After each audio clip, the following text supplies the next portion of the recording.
Chapter 2. The Body Without Organs. An apparent conflict arises between desiring machines and the body without organs. Every coupling of machines, every production of a machine, every sound of a machine running becomes unbearable to the body without organs. Beneath its organs, it senses there are larvae and loathsome worms, and a god at work messing it all up or strangling it by organizing it. Quote, "The body is the body, it is all by itself and has no need of organs. The body is never an organism. Organisms are the enemies of the body." Quote, "Merely so many nails piercing the flesh, so many forms of torture. In order to resist organ machines, the body without organs presents its smooth, slippery, opaque, taut surface as a barrier. In order to resist linked, connected, and interrupted flows, it sets up a counterflow of amorphous, undifferentiated fluid. In order to resist using words composed of articulated phonetic units, it utters only gasps and cries that are sheer unarticulated blocks of sound. We are of the opinion that what is ordinarily referred to as primary repression means precisely that. It is not a counter-cathexis, but rather its repulsion of desiring machines by the body without organs. This is the real meaning of the paranoiac machine. The desiring machine attempts to break into the body without organs, and the body without organs repels them, since it experiences them as an overall persecution apparatus. Thus, we cannot agree with Victor Tosk when he regards the paranoiac machine as a mere projection of a person's own body and the genital organs. The genesis of the machine lies precisely here in the opposition of the process of production of the desiring machines and the non-productive stasis of the body without organs. The anonymous nature of the machine and the non-differentiated nature of its surface are proof of this. Projection enters the picture only secondarily, as does counter-investment. As the body without organs invests a counter inside or a counter outside, in the form of a persecuting organ or some exterior agent of persecution. But in and of itself, the paranoiac machine is merely an avatar of the desiring machine. It is a result of the relationship between the desiring machines and the body without organs, and occurs when the latter can no longer tolerate these machines. If we wish to have some idea of the forces that the body without organs exerts later on in the uninterrupted process, we must first establish a parallel between desiring production and social production. We intend such a parallel to be regarded as merely phenomenological. We are here drawing no conclusions whatsoever as to the nature and the relationship of the two productions, nor does the parallel we are about to establish provide any sort of a priori answer to the question whether desiring production and the social production are really two separate and distinct productions. Its one purpose is to point out the fact that the forms of social production, like those of desiring production, involve a ungendered, non-productive attitude, an element of anti-production, coupled with the process, a full body that functions as a socius. The socius may be the body of the earth, that of the tyrant, or capital. This is the body that Marx is referring to when he says that it is not the product of labor, but rather appears as its natural or divine presupposition. In fact, it does not restrict itself merely to opposing productive forces in and of themselves. It falls back on all production, constituting a surface over which the forces and agents of production are distributed, thereby appropriating for itself all surplus production and arrogating to itself both the whole and the parts of the process, which now seem to emanate from it as a quasi-cause. Forces and agents come to represent a miraculous flow of its own power. They appear to be miraculated by it. In a word, the socius as a full body forms a surface where all production is recorded, whereupon the entire process appears to emanate from this recording surface. Society constructs its own delirium by recording the process of production, but it is not a conscious delirium, or rather it is a true conscious of a false movement, a true perception of an apparent objective movement, a true perception of the movement that is produced on the recording surface. Capital is indeed the body without organs, or the capitalist, or rather of the capitalist being. But as such, it is not only the fluid and petrified substance of money, for it will give to the sterility of money the form whereby money produces money. It produces surplus value, just as the body without organs reproduces itself, puts forth shoots and branches out to the farthest corners of the universe. It makes the machine responsible for producing a relative surplus value, while embodying itself in the machine as fixed capital. Machines and agents cling so closely to capital that their very functioning appears to be miraculated by it. Everything seems objectively to be produced by capital as quasi-cause. As Marx observes, in the beginning, capitalists are necessarily conscious of the opposition between capital and labor, and the use of capital as a means of extorting surplus labor.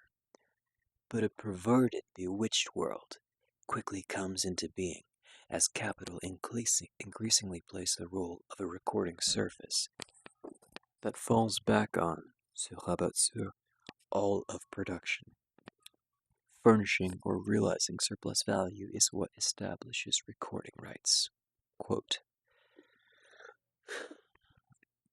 with the development of relative surplus value in the actual, specifically capitalist mode of production, whereby the productive powers of social labor are developed, these productive powers and the social interrelations of labor in the direct labor process seem transferred from labor to capital. Capital thus becomes a very mystic being, since all of labor's social productive forces appear to be due to capital, rather than labor as such, and seem to issue from the womb of capital itself. End quote. What is specifically capitalist here is the role of money and the use of capital as a full body to constitute the recording or inscribing surface.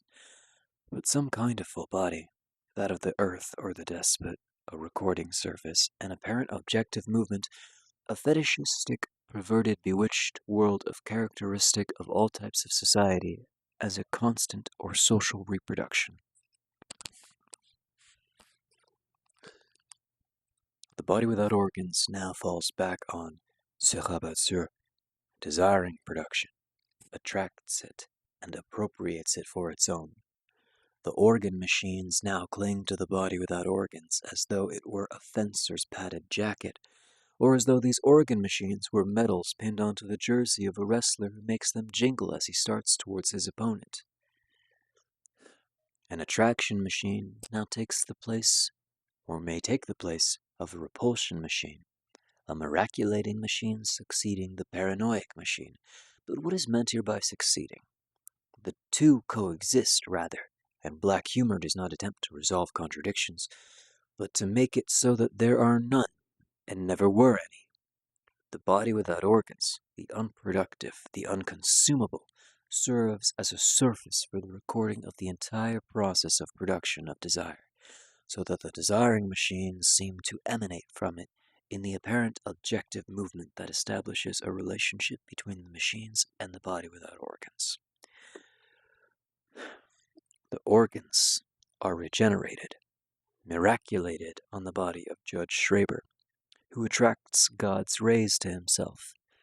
Doubtless the former paranoid machine continues to exist in the form of mocking voices that attempt to demiraculate the organs. The judge's anus in particular, but the essential thing is the establishment of an enchanted recording or inscribing surface that arrogates to itself all the productive forces and all the organs of production, and that act as a quasi-cause by communicating the apparent movement, the fetish, to them. So true is that the schizo practices political economy, and that all sexuality is a matter of economy. Production is not recorded in the same way it is produced, however, or rather it is not reproduced within the apparent objective movement, in the same way in which it is produced within the process of constitution. In fact, we have passed imperceptibly into a domain of the production of recording, whose law is not the same as that of the production of production. The law governing the latter was connective synthesis or coupling, but when the productive connections pass from machines to the body without organs, as from labor to capital, it would seem that they then come under another law that expresses a distribution in relation to the non-productive element as a natural or divine presupposition, the disjunction of capital. Machines attach themselves to the body without organs as so many points of disjunction, between which an entire network of new syntheses is now woven, making the surface off into coordinates like a grid. The either or of the schizophrenic takes over from the and then, no matter what two organs are involved.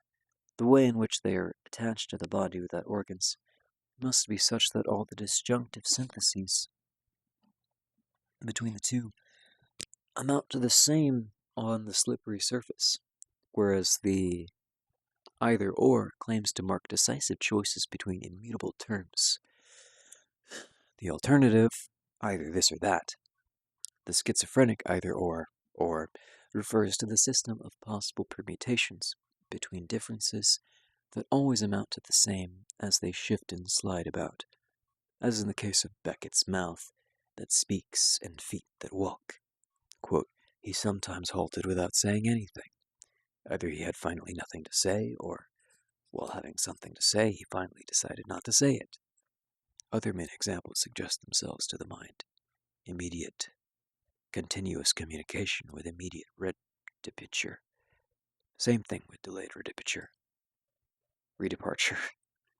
Delayed continuous communication with immediate redeparture. Or immediate discontinuous communication with immediate redeparture. Same thing with delayed redeparture. Delayed discontinuous communication with immediate redeparture.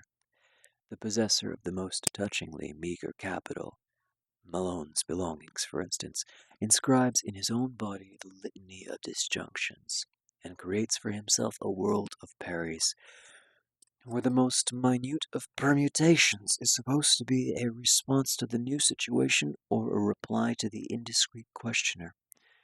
The disjunctive synthesis of recording, therefore, comes to overlap the connective synthesis of production.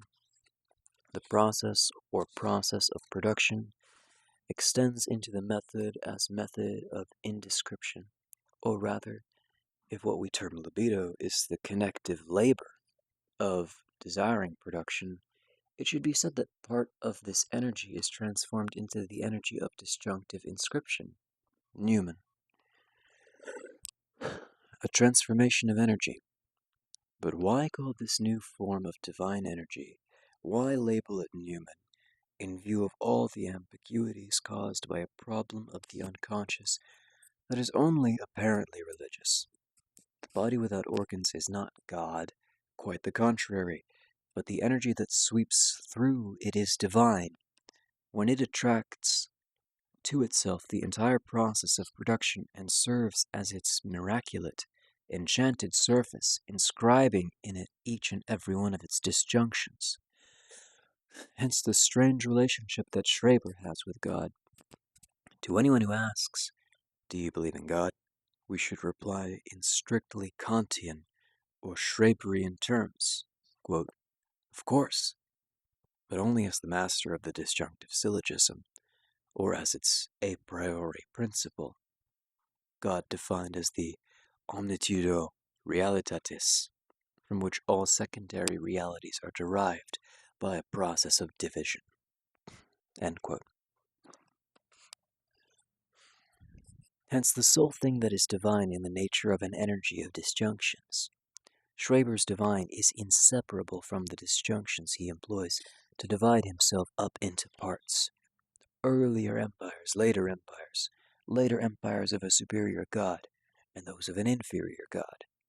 Freud stresses the importance of these disjunctive syntheses in Schreber's delirium in particular, but also in delirium as a general phenomenon. Quote, a process of decomposition of this kind is very characteristic of paranoia. Paranoia decomposes, just as hysteria condenses, or rather, paranoia resolves once more into their elements the production of the condensations and identifications which are effected in the unconscious. End quote. But why does Freud thus add that on second thought hysterical neuroses comes first, and that disjunctions appear only as a result of the projection of a more basic, primordial, condensed material? Doubtless this is the way of maintaining intact the rights of Oedipus in the god of delirium, and the schizoparanoic recording process, and for that very reason we must pose the most far-reaching question in this regard.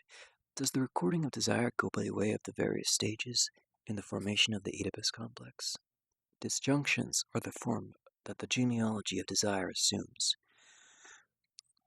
But is this genealogy Oedipal? Is it recorded in the Oedipal triangulation? Is it not more likely that Oedipus is a requirement or a consequence of social reproduction, insofar as this latter aims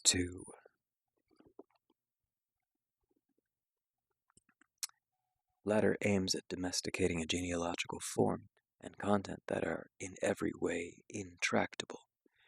For there is no doubting the fact that the schizo is constantly subjected to the interrogation, constantly cross-examined, precisely because his relationship with nature does not constitute a specific pole.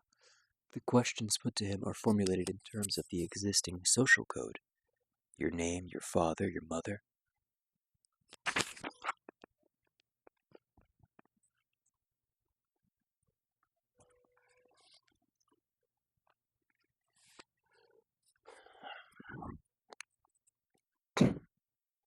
In the course of his exercises in desiring production, Beckett's Moley is cross-examined by a policeman. Quote, your name is Moley, said the sergeant. Yes, I said. Now I remember. And your mother? Said the sergeant. I didn't follow. Is your mother's name Moley too? Said the sergeant. I think it over. Your mother, said the sergeant. Is your mother's... Let me think, I cried. At least I imagine that's how it was. Take your time, said the sergeant. Was mother's name Moley? Very likely. Her name must be Moley too, I said. They took me away, to the guardroom, I suppose, and there I was told to sit down. I must have tried to explain. End quote. We cannot say that psychoanalysis is very innovative in this respect. It continues to ask its questions and develop its interpretations from the depths of the Oedipal triangle as its basic perspective. Even though today it is acutely aware that this frame of reference is not at all adequate to explain so-called psychotic phenomenon, the psychoanalyst says that we must necessarily discover Schreber's daddy beneath his superior god, and doubtless also his elder brother beneath his inferior god. At times the schizophrenic loses his patience and demands to be left alone. Other times he goes along with the whole game and even invents a few tricks of his own, introducing his own reference points in the model put before him and undermining it from within. Quote, yes, that's my mother all right, but my mother's the Virgin Mary, you know. End quote. One can easily imagine Schreber answering Freud, quote, Yes, I quite agree. Naturally, the talking birds are young girls, and the superior god is my daddy, and the inferior god my brother. End quote. But little by little, he will surreptitiously, quote, reimpregnate, end quote, the series of young girls, with all talking birds, his father with the superior god, and his brother with the inferior god, all of them divine forms that become complicated, or rather desimplified, as they break through the simplistic terms and functions of the Oedipal triangle. As Artaud puts it, I don't believe in father, in mother, got no papa money. Desiring production forms a binary linear system. The full body is introduced as a third term in the series without destroying, however, the essential binary linear nature of this series. 2, 1, 2, 1, ... The series is completely refractory to a transcription that would transform and mold it into a specifically ternary and triangular schema such as Oedipus. The full body without organs is produced as anti-production. That is to say, it intervenes within the process as such for the sole purpose of rejecting any attempt to impose on it any sort of triangulation, implying that it was produced by parents. How could this body have been produced by parents, when by its very nature it is such eloquent witness of its own self-production, of its own engendering of itself, and it is precisely here on this body, right where it is, that the noumen is described and disjunctions are established, independent of any sort of projection. Yes, I have been my father, and I have been my son. I, Antonin Artaud, am my father and my son, my mother and myself. The schizo has his own system of coordinates for situating himself at his disposal, because first of all, he has at his disposal his very own recording code, which does not coincide with the social code, or coincides with it only in order to parody it. The code of delirium, or of desiring, proves to have an extraordinary fluidity.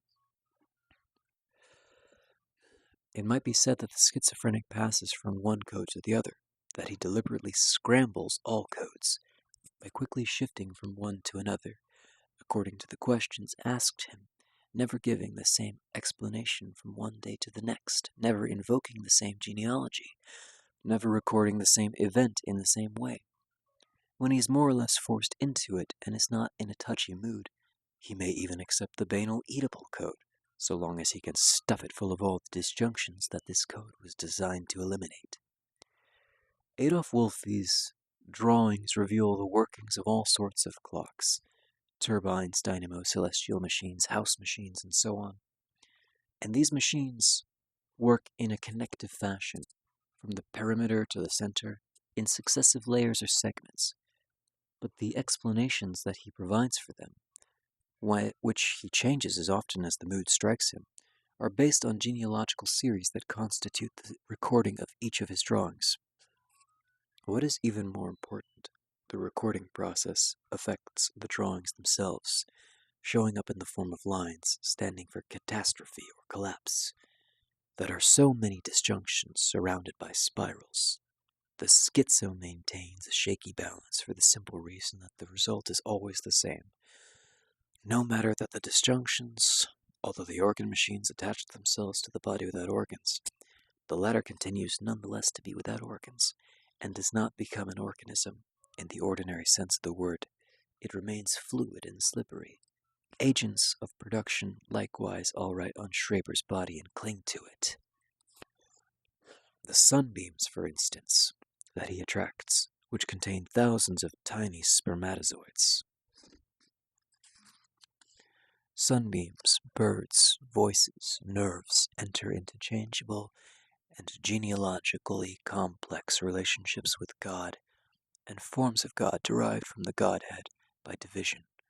But all this happens and is all recorded on the surface of the body without organs. Even the copulations of its agents, even the divisions of God, even the genealogies, marking it off into squares like a grid, and their permutations. The surface of these uncreated bodies swarms with them, as a lion's mane swarms with fleas.